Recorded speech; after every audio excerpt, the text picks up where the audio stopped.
This audio presentation of Neville Goddard's 1948 lesson series, Lesson 4, No One Can Change But Self, is brought to you by audioenlightenment.com, copyright 2012, all rights reserved. Lesson 4, No One to Change But Self. May I take just a moment to clarify what was said last night? A lady felt from what I said last night that I am anti-one nation. I do hope that I am not anti any nation, race, or belief. If perchance I used a nation, it was only to illustrate a point. What I tried to tell you was this: we become what we contemplate. For it is the nature of love, as it is the nature of hate, to change us into the likeness of that which we contemplate. Last night I simply read a news item to show you when we think we can destroy our image by breaking the mirror, we are only fooling ourselves. When, through war or revolution, we destroy titles which to us represent arrogance and greed, we become in time the embodiment of that which we thought we had destroyed. So today the people who thought they destroyed the tyrants are themselves that which they thought they had destroyed. That I may not be misunderstood, let me again lay the foundation of this principle. Consciousness is the one and only reality. We are incapable of seeing other than the contents of our own consciousness. Therefore, hate betrays us in the hour of victory and condemns us to be that which we condemn. All conquest results in an exchange of characteristics, so that conquerors become like the conquered foe. We hate others for the evil which is in ourselves. Races, nations, and religious groups have lived for centuries in intimate hostility, and it is the nature of hatred, as it is the nature of love, to change us into the likeness of that which we contemplate. Nations act toward other nations as their own citizens act toward each other. When slavery exists in a state and that nation attacks another with an intent to enslave, when there is a forced economic competition between citizen and citizen, then in war with another nation, the object of the war is to destroy the trade of the enemy. Wars of domination are brought about by the will of those who within a state are dominant over the fortunes of the rest. We radiate the world that surrounds us by the intensity of our imagination and feeling. But in this third-dimensional world of ours, time beats slowly, and so we do not always observe the relationship of the visible world to our inner nature. Now that is really what I meant. I thought I had said that. That I may not be misunderstood, that is the principle. You and I can complete an ideal and become it by falling in love with it. On the other hand, we can contemplate something we heartily dislike, and by condemning it, we will become it. But because of the slowness of time in this three-dimensional world, when we do become what we contemplate, we have forgotten that formerly we set out to worship or destroy it. Tonight's lesson is the capstone of the Bible, so do give me your attention. The most important question asked in the Bible will be found in the 16th chapter of the Gospel of St. Matthew. As you know, all the Bible's stories are your stories. Its characters live only in the mind of man. They have no reference at all to any person who lived in time or space, or to any event that ever occurred upon earth. The drama related in Matthew takes place in this manner. Jesus turns to his disciple and asks them, "Whom do men say that I, the Son of Man, am?" Matthew 16:13. And they said, "Some say that thou art John the Baptist, some Elias, and others Jeremiah or one of the prophets." He saith unto them, "But whom say ye that I am?" And Simon Peter answered and said, "Thou art the Christ, the Son of the living God." And Jesus answered and said unto them, "Blessed art thou, Simon Bar-Jonah, for flesh and blood hath not revealed it unto thee, but my Father which is in heaven. And I say also unto thee, that thou art Peter, and upon this rock I will build my church." Matthew 16:14 and 18. Jesus turning to his disciples is man turning to his disciplined mind in self-contemplation. You ask yourself the question, whom do men say that I am? In our language, I wonder what men think of me. You answer, some say John come again, some say Elias, others say Jeremiah, and still others a prophet of old come again. It is very flattering to be told that you are, or that you resemble, a great man of the past. But enlightened reason is not enslaved by public opinion. It is only concerned with the truth, so it asks itself another question. But whom say ye that I am? In other words, who am I? If I am bold enough to assume that I am Christ Jesus, the answer will come back, "Thou art Christ Jesus." When I assume it and feel it and boldly live it, I will say to myself, "Flesh and blood could not have told me this, but my Father which is in heaven revealed it unto me." Then I make this concept of self the rock on which I establish my church, my world. "If ye believe not that I am he, ye shall die in your sins." John 8:24. Because consciousness is the only reality, I must assume that I am already that what I desire to be.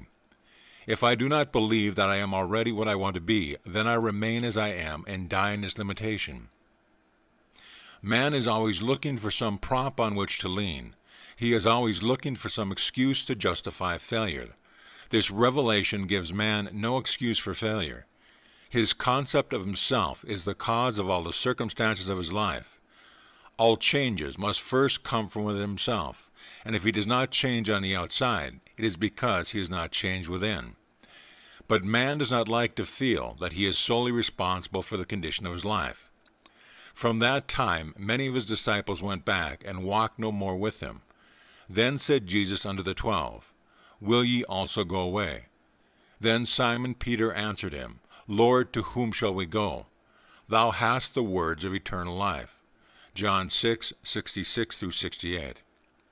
I may not like what I have just heard, that I must turn to my own consciousness as to the only reality, the only foundation on which all phenomena can be explained. It was easier living when I could blame another. It was much easier living when I could blame society for my ills, or point a finger across a sea and blame another nation.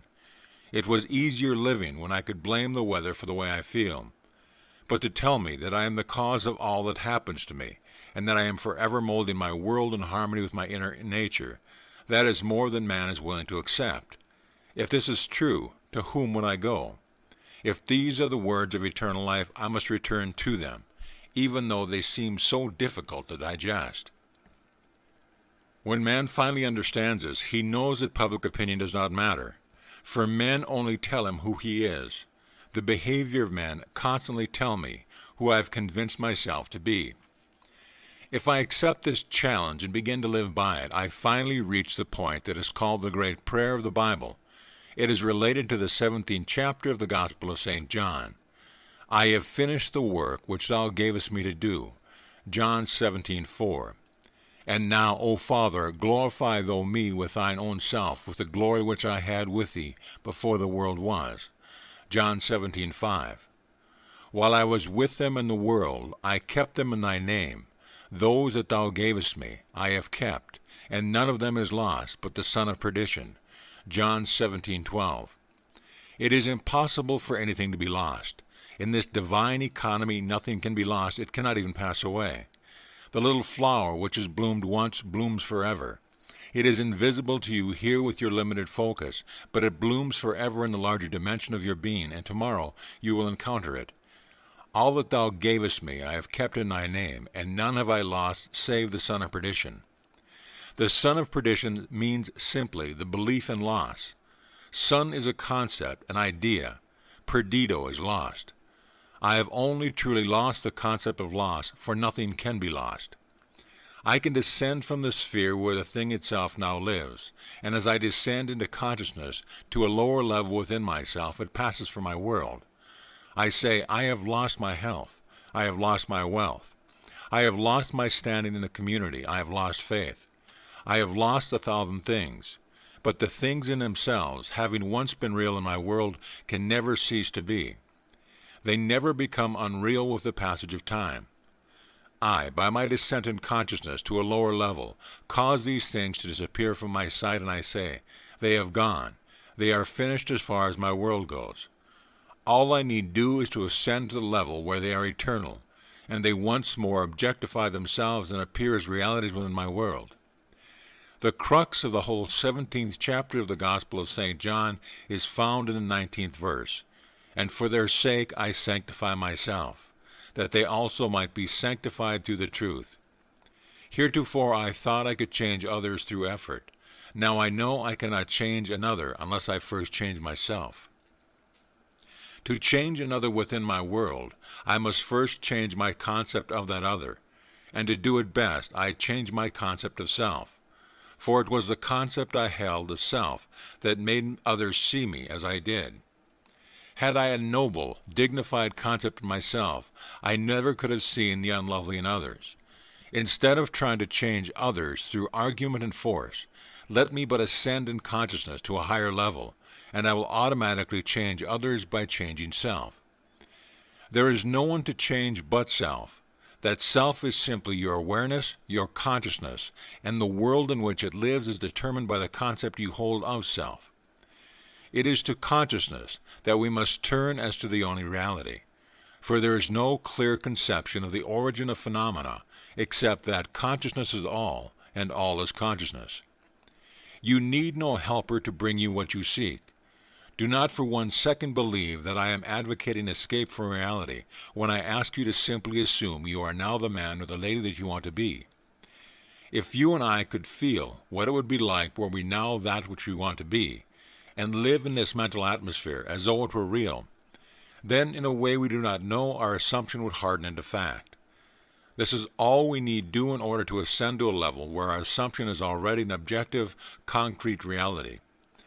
I need change no man. I sanctify myself, and in so doing I sanctify others. To the pure all things are pure. There is nothing unclean of itself, but to him that esteemeth anything to be unclean, to him it is unclean. Romans 14:14. There is nothing in itself unclean, but you, by your concept of self, see things either clean or unclean. I and my Father are one. John 10:30. If I do not the works of my Father, believe me not. But if I do, though ye believe not me, believe the works, that ye may know and believe that the Father is in me, and I in him. John 10:37-38. He made himself one with God, and know it is not strange or robbery to do the works of God. You always bear fruit in harmony with what you are. It is the most natural thing in the world for a pear tree to bear pears, an apple tree to bear apples, and for man to mold the circumstance of his life in harmony with his inner nature. I am the vine, ye are the branches. John 15:5. A branch has no life save it be rooted in a vine. All I need do is to change the fruit is to change the vine. You have no life in my world, save that I am conscious of you. You are rooted in me, and like fruit you bear witness of the vine that I am. There is no reality in the world other than your own consciousness. Although you may now seem to be what you do not want to be, all you need do to change it, and to prove the change by circumstances in your world, is to quietly assume that you are that which you want to be, and in a way you do not know you will become it. There is no other way to change this world. I am the way. My I amness, my consciousness is the way by which I change my world. As I change my concept of self, I change my world. When men and women help or hinder us, they only play the part that we, by our concept of self, wrote for them, and they play it automatically. They must play the parts they are playing because we are what we are. You will change the world only when you become the embodiment of that which you want the world to be. You have but one gift in this world that is truly yours to give, and that is yourself. Unless you yourself are that which you want the world to be, you will never see it in this world. Except ye believe not that I am he, ye shall die in your sins. John 8:24. Do you know that no two in this room live in the same world? We are going home to different worlds tonight. We close our doors on entirely different worlds. We rise tomorrow and go to work, where we meet each other and meet others. But we live in different mental worlds, different physical worlds. I can only give what I am. I have no other gifts to give. If I want the world to be perfect, and who does not, I have failed only because I do not know that I could never see it perfect until I myself become perfect. If I am not perfect, I cannot see perfection. But the day that I become it, I beautify my world because I see it through my own eyes. Unto the pure, all things are pure. Titus 1:15. No two here can tell me that you have heard the same message any one night. The one thing that you must do is hear what I say through that which you are. It must be filtered through your prejudices, your superstitions, and your concept of self. Whatever you are, it must come through that and be colored by what you are. If you are disturbed and would like me to be something other than what I appear to be, then you must be that which you want me to be. We must become the thing that we want others to be, or we will never see them be it. Your consciousness, my consciousness, is the only true foundation of the world. This is which is called Peter in the Bible, not a man, this faithfulness that cannot turn to anyone, that cannot be flattered when you are told by men, you are John come again. That is very flattering to be told you are John the Baptist come again, or the great prophet Elias or Jeremiah. Then I deafen my ears to this very flattering little bit of news men would give me, and I ask myself, but honestly, who am I? If I can deny the limitations of my birth, my environment, and the belief that I am but an extension of my family tree, and feel within myself that I am Christ, and sustain this assumption until it takes a central place and forms the habitual center of my energy, I will do the works attributed to Jesus. Without thought or effort, I will mold the world in harmony with that perfection which I have assumed and feel springing within me. When I open the eyes of the blind, unstop the ears of the deaf, give joy for mourning and beauty for ashes, then and only then have I truly established this vine deep within. That is what I would automatically do were I truly conscious of being Christ. It is said of this presence, he proved that he was Christ by his words. Our ordinary alterations of consciousness as we pass from one state to another are not transformations, because each of them is so rapidly succeeded by another in the reverse direction. But whenever our assumption grows so stable as to definitely expel its rival, then that central habitual concept defines our character and is a true transformation. Jesus, or enlightened reason, saw nothing unclean in the woman taken in adultery. He said to her, "Hath no man condemned thee?" John 8:10. She said, "No man, Lord." And Jesus said unto her, "Neither do I condemn thee. Go and sin no more." John 8:11. No matter what is brought before the presence of beauty, it sees only beauty. Jesus was so completely identified with the lovely that he was incapable of seeing the unlovely. When you and I really become conscious of being Christ, we too will straighten the arms of the withered and resurrect the dead hopes of men. We will do all the things that we could not do when we felt ourselves limited by our family tree. It is a bold step and should not be taken lightly, because to do it is to die.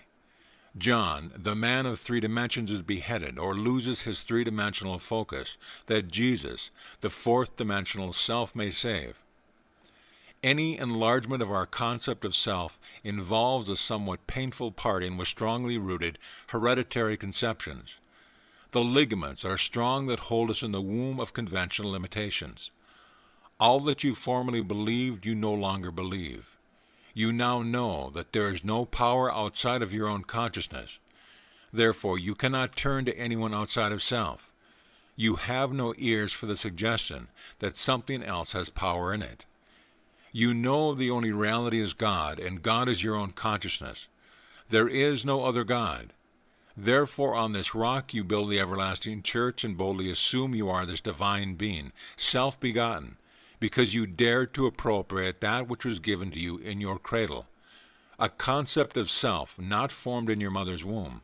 A concept of self conceived outside of the offices of man. The story is beautifully told us in the Bible using the 2 sons of Abraham, one the blessed Isaac, born outside of the offices of man, and the other Ishmael, born in bondage. Sarah was much too old to beget a child, so her husband Abraham went in unto the bondservant Hagar, the pilgrim, and she conceived of the old man, and bore him a son called Ishmael. Ishmael's hand was against every man, and every man's hand against him. Every child born of woman is born into bondage, born into all this environment represents, regardless of whether it be the throne of England, the White House, or any great place in the world. Every child born of woman is personified as this Ishmael, the child of Hagar. But asleep in every child is the blessed Isaac, who is born outside of the offices of man, and this born through faith alone. This second child has no earthly father. He is self-begotten. What is a second birth? I find myself man. I cannot go back into my mother's womb, and yet I must be born a second time. Except a man be born again, he cannot enter the kingdom of God. John 3:3. I quietly appropriate that which no man can give me, no woman can give me. I dare to assume that I am God.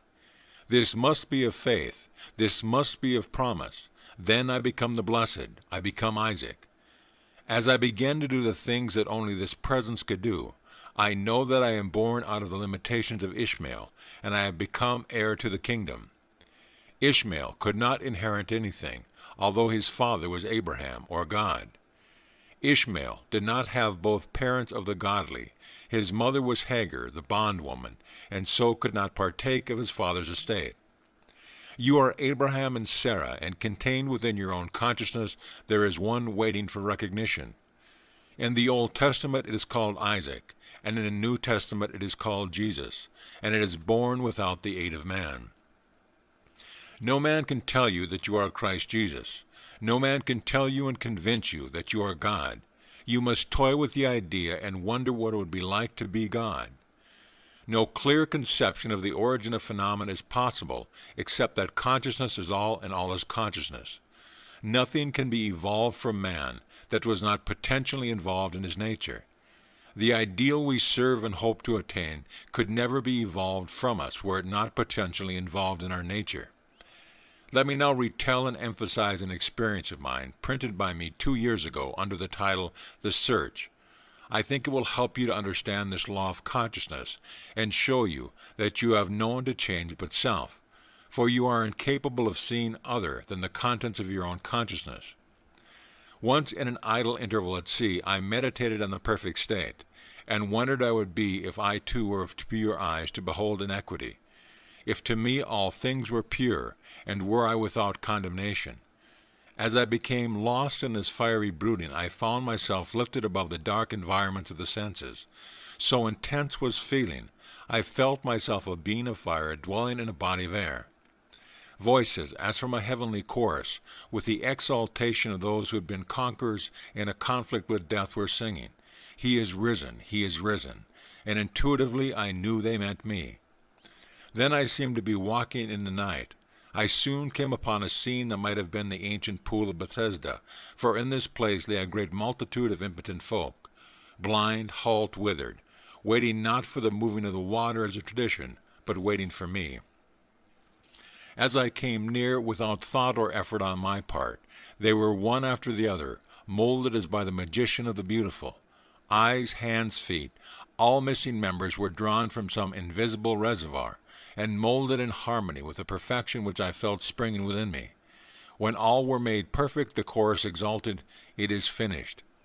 I knew this vision was a result of my intense meditation upon the idea of perfection, for my meditation invariably brings about union with the state contemplated. I had been so completely absorbed within the idea that for a while I had become what I contemplated, and the high purpose with which I had for the moment identified myself drew the companionship of high things, and fashioned the vision in harmony with my inner nature. The ideal with which we are united works by association of ideas to awaken 1,000 moods to create a drama in keeping with a central idea. My mystical experiences have convinced me that there is no way to bring about the perfection we seek other than by the transformation of ourselves. As soon as we succeed in transforming ourselves, the world will melt magically before our eyes, and reshape itself in harmony with that which our transformation affirms. We fashion the world that surrounds us by the intensity of our imagination and feeling, and we illuminate or darken our lives by the concepts we hold of ourselves. Nothing is more important to us than our conception of ourselves, and especially is true of our concept of the deep, dimensionally greater one within us. Those that help or hinder us, whether they know it or not, are the servants of that law which shapes outward circumstance in harmony with our inner nature. It is our conception of ourselves which frees or constrains us. though it may use material agencies to achieve its purpose. Because life molds the outer world to reflect the inner arrangements of our minds, there is no way of bringing about the outer perfection we seek other than by the transformation of ourselves. No help cometh from without. The hills to which we lift our eyes are those of an inner range. It is thus to our own consciousness that we must turn as to the only reality, the only foundation on which all phenomena can be explained. We can rely absolutely on the justice of this law to give us only that which is the nature of ourselves. To attempt to change the world before we change our concept of ourselves is to struggle against the nature of things. There can be no outer change until there is first an inner change, as within, so without. I am not advocating philosophical indifference when I suggest that we should imagine ourselves as already that which we want to be, living in a mental atmosphere of greatness rather than using physical means and arguments to bring about the desired changes. Everything we do, unaccompanied by a change of consciousness, is but futile readjustment of surfaces. However we toil or struggle, we can receive no more than our concepts of self affirm. To protest against anything which happens to us is to protest against the law of our being and our rulership over our own destiny.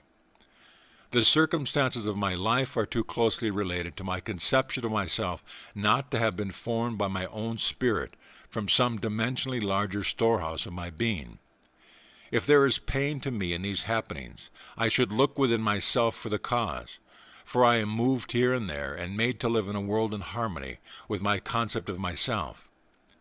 If we would become emotionally aroused over our ideas as we become over our dislikes, we would ascend to the plane of our ideal as easily as we now descend to the level of our hates. Love and hate have a magical transforming power, and we grow through their exercise into the likeness of what we contemplate. By intensity of hatred, we create in ourselves the character we imagine in our enemies. Qualities die for want of attention, so the unlovely states must best be rubbed out by imagining, beauty for ashes and joy for mourning, rather than by direct attacks on the state from that which would be free. Whatsoever things are lovely and of good report, think on these things, for we become that which we are in rapport. There is nothing to change but our concept of self. As soon as we succeed in transforming self, our world will dissolve and reshape itself in harmony with that which our change affirms. I, by descent in consciousness, have brought about the imperfections that I see. In the divine economy nothing is lost. We cannot lose anything save by descent in consciousness from the sphere where the thing has its natural life. And now, O Father, glorify thou me with thine own self with the glory which I had with thee before the world was. John 17:5. As I ascend in consciousness, the power and the glory that was mine return to me, and I too will say, I have finished the work thou gavest me to do.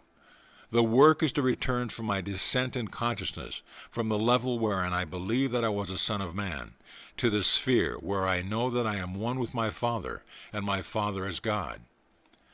I know beyond all doubt that there is nothing for man to do but to change his own concept of himself to assume greatness and sustain this assumption. If we walk as though we were already the ideal we serve, we will rise to the level of our assumption and find a world in harmony with our assumption. We will not have to lift a finger to make it so, for it is already so. It was always so.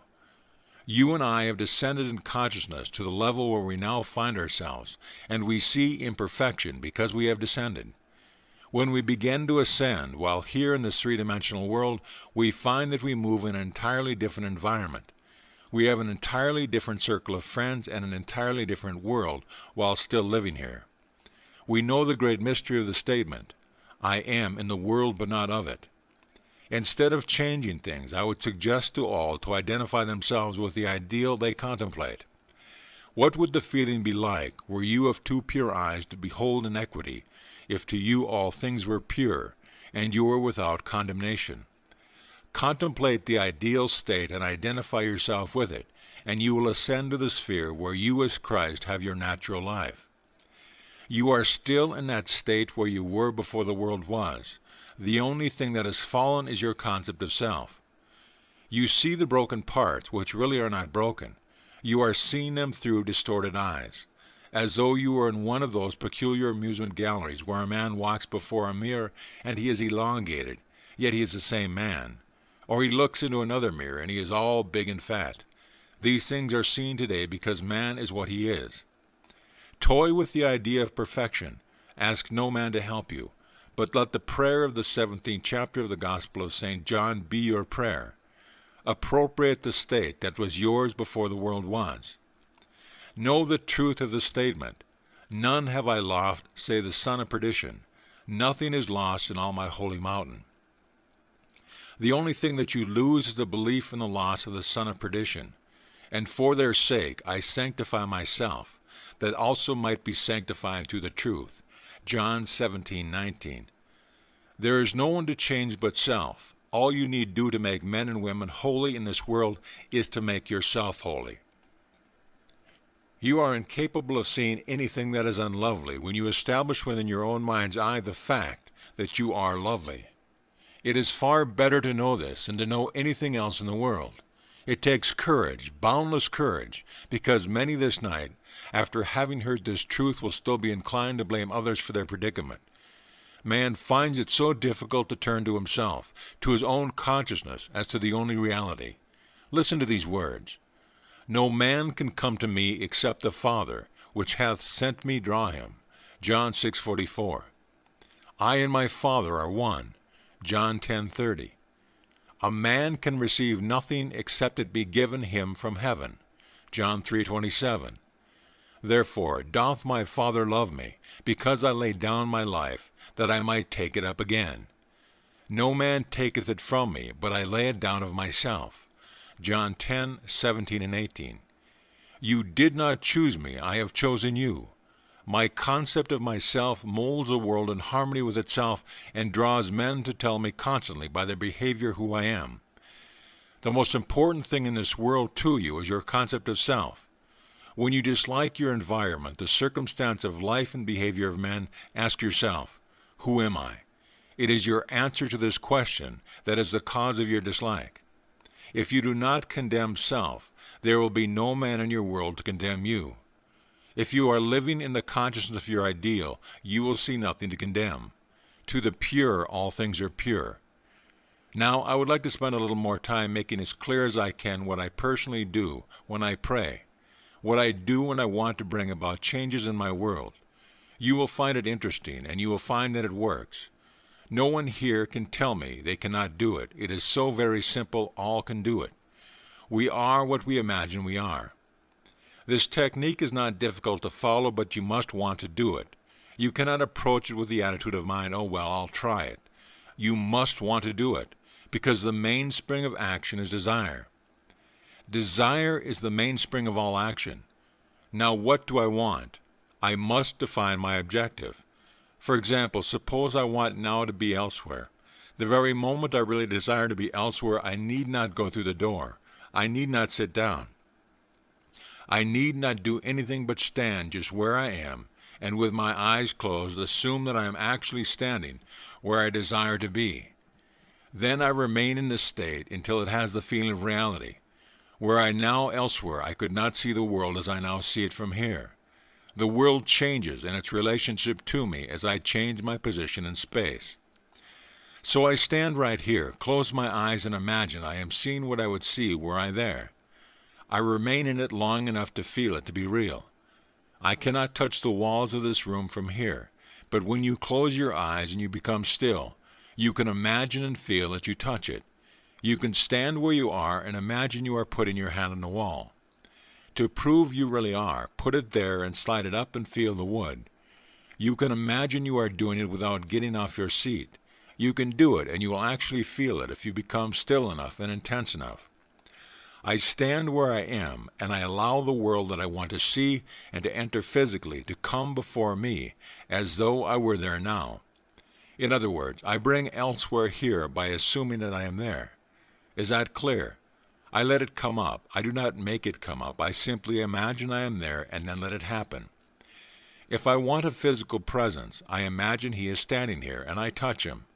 All through the Bible I find these suggestions. He placed his hands upon them. He touched them. If you want to comfort someone, what is the automatic feeling? To put your hand on them. You cannot resist it. You meet a friend and the hand goes out automatically. You either shake hands or put your hand on the shoulder. Suppose you were now to meet a friend that you have not seen for years, and he is a friend of whom you are very fond. What would you do? You would embrace him, wouldn't you? Or you would put your hand upon him. In your imagination, bring him close enough to put your hand upon him and feel him to be solidly real. Restrict the action to just that. You'll be amazed at what happens. From then on, things begin to move. Your dimensionally greater self will inspire. In all the ideas and actions necessary to bring you into physical contact, it works that way. Every day I put myself into the drowsy state. It is a very easy thing to do, but habit is a strange thing in a man's world. It is a not law, but habit acts as though it were the most compelling law in the world. We are creatures of habit. If you create an interval every day into which you put yourself into the drowsy state, say at 3 o'clock in the afternoon, do you know at that moment every day you will feel drowsy? You try it for 1 week and see if I am not right. You sit down for the purpose of creating a state akin to sleep, as though you were sleepy, but do not push the drowsiness too far, just far enough to relax and leave you in control of the direction of your thoughts. You try it for 1 week and every day at that hour, no matter what you are doing. You will hardly be able to keep your eyes open. If you know the hour when you will be free, you can create it. I would not suggest that you do it lightly, because you will feel very, very sleepy and you may not want to. I have another way of praying. In this case, I always sit down and I find the most comfortable armchair imaginable, or I lie flat on my back and relax comfortably. Make yourself comfortable. You must not be in a position where the body is distressed. Always put yourself into a position where you have the greatest ease. That is the first stage. To know what you want is the start of prayer. Secondly, you construct in your mind's eye one single little event which implies that you have realized your desire. I always let my mind roam on many things that could follow the answered prayer, and I single out one that is most likely to follow the fulfillment of my desire. One simple little thing like the shaking of a hand, embracing a person, the receiving of a letter, the writing of a check, or whatever would imply the fulfillment of your desire. After you have decided on the action which implies that your desire has been realized, then sit in your nice comfortable chair or lie flat on your back. Close your eyes for the simple reason it helps to induce this state that borders on sleep. The minute you feel this lovely drowsy state, or the feeling of gathered togetherness, wherein you feel, I could move if I wanted to, but I do not want to. I could open my eyes if I wanted to, but I do not want to. When you get the feeling, you can be quite sure that you are in a perfect state to pray successfully. In this feeling, it is easy to touch anything in this world. You take the simple little restricted action which implies fulfillment of your prayer, and you feel it and you enact it. Whatever it is, you enter into the action as though you were an actor in the part. You do not sit back and visualize yourself doing it, you do it. When the body immobilized, you imagine that the greater you inside the physical body is coming out of it, and you are actually performing the proposed action. If you are going to walk, you imagine that you are walking. Do not see yourself walk, feel that you are walking. If you are going to climb stairs, feel that you are climbing the stairs. Do not visualize yourself doing it, feel yourself doing it. If you are going to shake a man's hand, do not visualize yourself shaking his hand. Imagine your friend is standing before you and shake his hand. But leave your physical hands immobilized and imagine that your greater hand, which is your imaginary hand, is actually shaking his hand. All you need do is to imagine that you are doing it. You are stretched out in time, and what you are doing, which seems to be controlled daydream, is an actual state in the greater dimension of your being.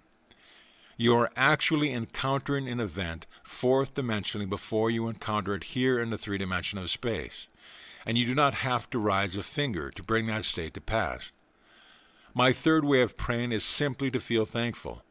If I want something, either for myself or another, I immobilize the physical body. Then I produce a state akin to sleep, and in that state itself feel happy, feel thankful, with thankfulness implies realization of what I want. I assume the feeling of the wish fulfilled, and with my mind dominated by this simple sensation, I go to sleep. I need do nothing to make it so because it is so. My feeling of the wish fulfilled implies it is done. All of these techniques you can use and change them to fit your temperament, but I must emphasize the necessity of inducing the drowsy state where you can become attentive without effort. A single sensation dominates the mind if you pray successfully. What would I feel like now were I what I want to be? When I know what the feeling would be like, then I close my eyes and lose myself in that single sensation, and my dimensionally greater self then builds a bridge of incident to lead me from this present moment to the fulfillment of my mood. That is all you need. But people have a habit of slighting the importance of the simple things. We are creatures of habit, and we are slowly learning to relinquish our previous concepts. But the things we formerly lived by still in some way influence our behavior. Here is a story from the Bible that illustrates my point. It is recorded that Jesus told his disciples to go to the crossroads, and there they would find a colt, a young colt not yet ridden by a man, to bring the colt to him, and if any man asked, "Why do you take this colt?" say, "The Lord has need of it." They went to the crossroads and found the colt and did exactly as they were told. They brought the unbridled ass to Jesus, and he rode it triumphantly into Jerusalem. The story has nothing to do with a man riding a little colt. You are Jesus of the story. The colt is the mood you are going to assume. This is a living animal not yet ridden by you. What would the feeling be like were you to realize your desire? A new feeling, like a young colt, is a very difficult thing to ride unless you ride him with a disciplined mind. If I do not remain faithful to the mood, the young colt throws me off. Every time you become conscious that you are not faithful to his mood, you have been thrown from the colt. Discipline your mind that you remain faithful to a high mood, and ride it triumphantly into Jerusalem, which is fulfillment, or the city of peace. This story precedes the feast of Passover. If we would pass from our present state into that of our ideal, we must assume that we already are that which we desire to be, and remain faithful to our assumption. For we must keep a high mood if we would walk with the highest. A fixed attitude of mind, a feeling that is done, will make it so. If I walk as though it were, but every once in a while I look to see if it really is, then I fall off my mood or my colt. If I would suspend judgment like Peter, I could walk on the water. Peter starts walking on the water, and then he begins to look unto his own understanding, and he begins to go down. The voice said, "Look up, Peter." Peter looks up, and he rises again and continues walking on the water. Instead of looking down to see if this thing is really going to harden into fact, you simply know that it is already so.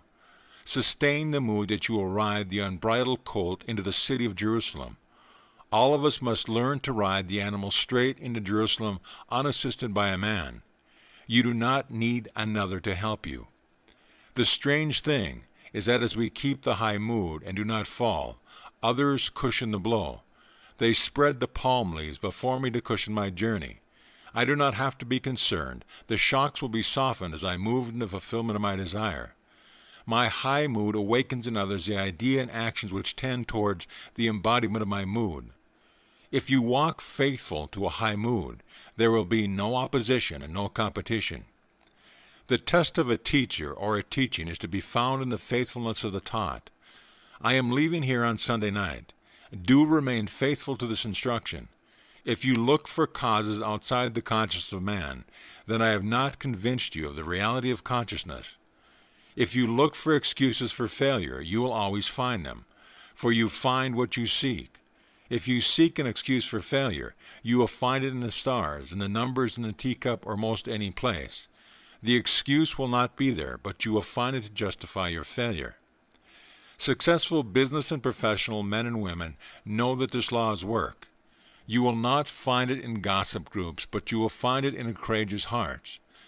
Man's eternal journey is for one purpose, to reveal the Father. He comes to make visible his Father, and his Father is made visible in all the lovely things of the world. All the things that are lovely, that are of good report, ride these things, and have no time for the unlovely in this world, regardless of what it is. Remain faithful to the knowledge that your consciousness, your I amness, your awareness of being aware of the only reality. It is the rock on which all phenomena can be explained. There is no explanation outside of that. I know of no clear conception of the origin of phenomena save that consciousness is all, and all is consciousness. That which you seek is already housed within you. Were it not now within you, eternity could not evolve it. No time stretch would be long enough to evolve what is not potentially involved in you. You simply let it into being by assuming it is already visible in your world, and remaining faithful to your assumption, it will harden into fact. Your Father has unnumbered ways of revealing your assumption. Fix this in your mind and always remember, an assumption, though false, if sustained, will harden into fact. You and your Father are one, and your Father is everything that was, is, and will be. Therefore, that which you seek you already are. It can never be so far off as even to be near, for nearness implies separation. The great Pascal said, "You never would have sought me had you not already found me." What you now desire you already have, and you seek it only because you have already found it. You found it in the form of desire. It is just as real in the form of desire as it is going to be in your bodily organs. You are already that which you seek, and you have no one to change but self in order to express it. End of lesson.